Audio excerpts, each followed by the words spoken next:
집중을 하고 싶은데 옆에서 집중을 하고 싶은데 수능이 이제 얼마 남지 않았네요. 그래서 이번 영상에서는 중요한 시험이나 아니면 긴장되는 면접의 순간에 조금 도움이 될 수 있는 방법에 대해서 소개해 드릴게요. 인생의 결정적인 순간에 불안을 줄이거나 집중력을 높이는 방법, 이 두 가지로요. 그리고 당연하겠지만 이 팁들은 심리학 연구를 바탕으로 하고 있기 때문에 좀 더 믿고 활용할 수 있을 거고요.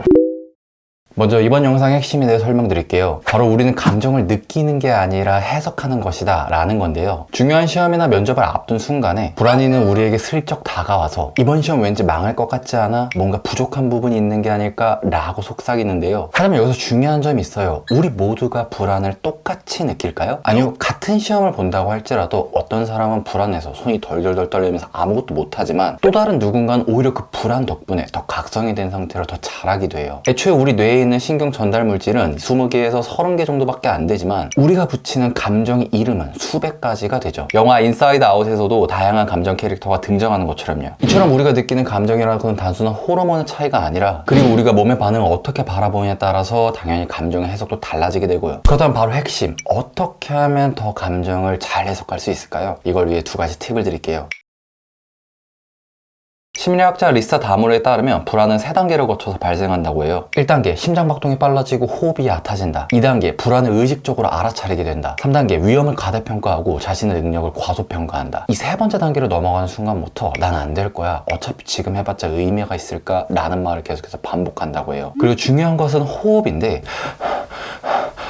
이렇게 짧고 얕은 호흡을 하게 되거든요. 이런 호흡을 역기능적인 호흡이라고 하는데 불안에 빠지게 되면은 이런 역기능적 호흡이 계속해서 영향을 준다고 해요. 한 연구에 따르면 불안과 우울을 겪을수록 역기능적 호흡을 더 하게 되고 그리고 역기능적 호흡이 반복될수록 더 불안감을 느끼게 된다고 하죠. 즉 불안을 느낀다, 역기능적인 호흡을 한다, 다시 불안을 더 크게 느낀다. 이 악순환이 반복되는 거고요. 그리고 이 불안을 다스릴 수 있는 두 가지 팁이 있거든요. 첫 번째는 바로 호흡 조절이에요. 시험 전 긴장할 때 맥박이 빨라지고 호흡이 얕아진다고 했죠. 이런 때일수록 느리고 안정된 호흡이 필요해요. 한 연구에 따르면 느린 호흡은 스트레스를 완화시키고 불안을 줄이며 심리적 안정을 찾는 데 도움이 된다고 해요. 다만 들숨과 날숨의 비율을 조정하는 것은 큰 차이가 없었다고 하고요. 들이마시는 걸 흡기, 내쉬는 걸 호기라고 하거든요.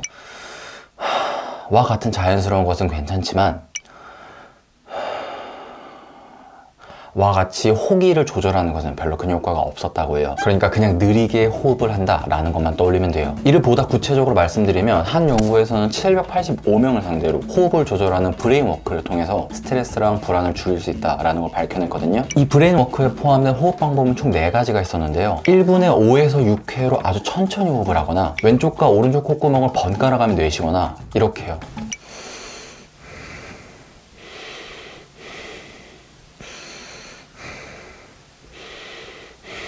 4초 동안 들이쉬고 4초 동안 내쉬면서 박자를 가지고 호흡을 하거나 끊기지 않게 부드럽게 들숨과 날숨을 조절하는 것은 굉장히 효과가 있었다라고 합니다. 그리고 불안을 다스릴 수 있는 두 번째 방법은 바로 혼자 스스로를 다독이는 말이에요. 실험 불안처럼 특정한 상황에 발생하는 불안은 스스로 하는 말에 따라서 내 마음을 다스릴 수 있거든요. 그냥 단순히 그냥 혼잣말을 하는 게 아니라 방법이 있어요. 단계가 있거든요. 소개해 드릴게요. 1. 호흡에 집중해요. 아까 연결되는 거예요. 천천히 숨을 들이쉬고 내쉬면서 불안한 생각이 떠올라도 그저 하나의 생각, 가능성을 인식하면서 다시 호흡에 집중해 돌려보세요. 2. 내 몸을 천천히 훑어봐요. 화장실 거울이나 복도의 큰 전신 거울 같은 데 앞에 서서 내 얼굴부터 팔, 몸, 다리 순으로 천천히 쭉 훑어봐요. 몸과 마음이 연결되면서 불안이 점차 완화될 거예요. 3. 내가 불안하구나 라는 것을 인식하는 거예요. 불안이 생길 때 억지로 억누르려고 하지 마세요. 억누르면 오히려 불안이 더 커질 수 있거든요. 대신 그 감정을 그대로 받아들이면서 있는 그대로 관찰하려고 노력해보세요. 4. 스스로 다독이는 혼잣말을 해요. 가장 중요한 부분입니다. 현재 내가 할 수 있는 최선은 다했어. 지금 이 순간에 집중하는 게 더 중요해. 나를 삼자로 두고 스스로를 설득하듯이 말하면 더 좋다고 합니다. 그리고 이건 개인적인 건데 생각보다 이거 효과 되게 많아요. 이렇게 말씀드린 4단계를 따라서 하다 보면은 자연스럽게 불안이 완화되고 도움이 될 겁니다.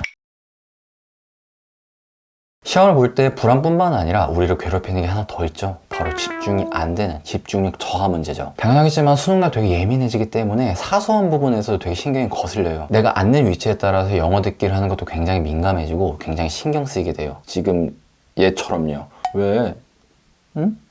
집중을 하고 싶은데 앞에서 다리를 떨거나 집중을 하고 싶은데 앞에서 다리를 떨거나 아니면 옆에서 한숨을 픽픽 쉬면 되게 신경 쓰이죠. 그렇다면 어떻게 하면 집중력을 조금이라도 높일 수 있을까요? 세 가지 방법에 대해서 소개해 드릴게요. 첫 번째로 가벼운 운동이에요. 한 연구에 따르면 가벼운 운동은 뇌를 활성화하는 데 도움이 된다고 하거든요. 시험장 안에 들어가면 긴 시간 동안 가만히 앉아 있어야 되잖아요. 그래서 그 전에 시험장에 들어가기 전에 한 정거장 앞에 내려가지고 걸어가면 조금 도움이 될 거예요. 또 시험 전에 몸을 조금이라도 움직여 두면은 몸의 긴장도 완화되면서 집중력도 올려줄 거예요. 그리고 쉬는 시간마다 가볍게 걷는 것도 추천드리고요. 걷는 행위만으로도 우리 뇌는 쾌감을 느끼기 때문에 도움이 될 겁니다. 두 번째로 씹는 겁니다. 이건 좀 유명한 얘기긴 한데 저작 활동, 씹는 행위 자체는 우리가 집중하는 것에 도움을 준다고 해요. 연구에서는 껌을 씹는 집단과 껌을 씹지 않는 집단 두 집단을 비교했을 때 껌을 씹은 집단은 집중력, 주의력, 반응 속도면서 더 좋은 성과를 보였다고 해요. 졸음운전을 막기 위해서 껌을 씹기도 하잖아요. 스트레스 상황이나 집중을 못하는 순간에 저작 활동을 하게 되면 인지 반응 속도를 높여줄 뿐만 아니라 코르티솔 수치를 올려 스트레스를 다룰 때 유리한 생리적 반응을 유도하고 각성도를 높여서 긴장 상태를 유지하는 데에도 효과적이라고 합니다. 다만 입에 단맛이 남아있으면 이게 또 신경 쓰일 수 있으니까 반드시 물 같은 것도 같이 가져가고요. 세 번째로 진정되는 음악이에요. 이건 먼저 말씀드릴 게 있는데 음악 연구는 워낙 결과가 다양하기 때문에 스스로 나한테 맞는지 아닌지 꼭 확인해보세요. 개인차가 심하기 때문에 반드시 판단해야 됩니다. 일단 제가 읽은 논문에 따르면 진정되는 음악을 듣는 것은 도움이 된다고 해요. 진정 성향 음악을 들을 때마다 알파파, SMR파, 중간 베타파와 같은 파워가 높아졌고 기억 활동 시 집중력과 정서적 안정감을 높이는 데도 도움이 되었다고 합니다.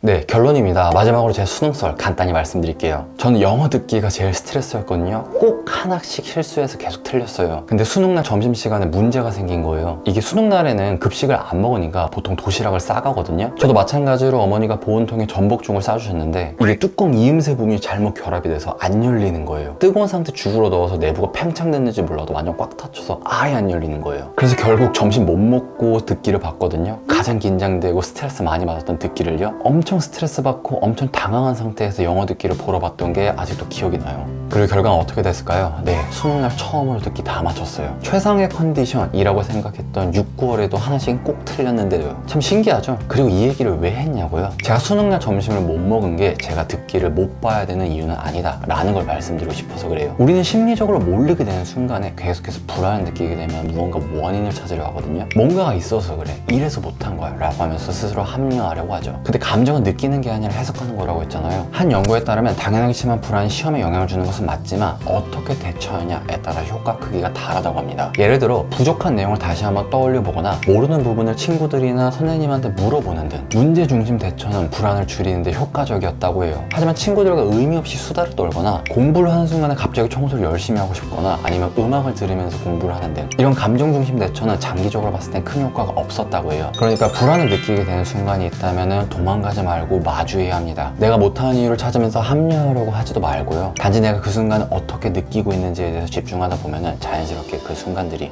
내가 바랬던 원하는 순간들도 이끌어줄 겁니다. 저는 수능날, 수능 전날 아직도 기억나거든요. 4분단 제일 앞쪽 오른쪽 자리였어요. 그리고 아침 수능날 걸어갔던 그 거리, 그 광경, 그 냄새 아직도 기억납니다. 비록 힘든 순간이긴 했지만 원하는 결과를 얻은 것도 아니었지만 돌이켜봤을 때 그 순간은 저에게 있어서 가장 큰 소중한 추억이었어요. 후회 없이 그때만큼 열심히 한 적은 없었거든요. 그리고 여러분도 당연하겠지만 좋은 추억으로 남게 되는 순간이 있을 겁니다. 그러니까 불안해하지 말고 단지 힘내기만 하면 돼요. 네, 여러 개의 논문을 통해서 알아본 내용은 여기까지입니다. 오늘 내용을 통해서 조금이나마 도움이 되었으면 좋겠습니다. 그리고 말씀드린 것처럼 예상치 못한 일이 생긴다고 할지라도 괜찮을 거예요. 그럼에도 불구하고 잘할 수 있는 가능성도 충분히 있으니까요. 자신을 믿는 것만큼 큰 도움이 되는 것도 없고요. 네, 이상입니다. 끝! 화이팅!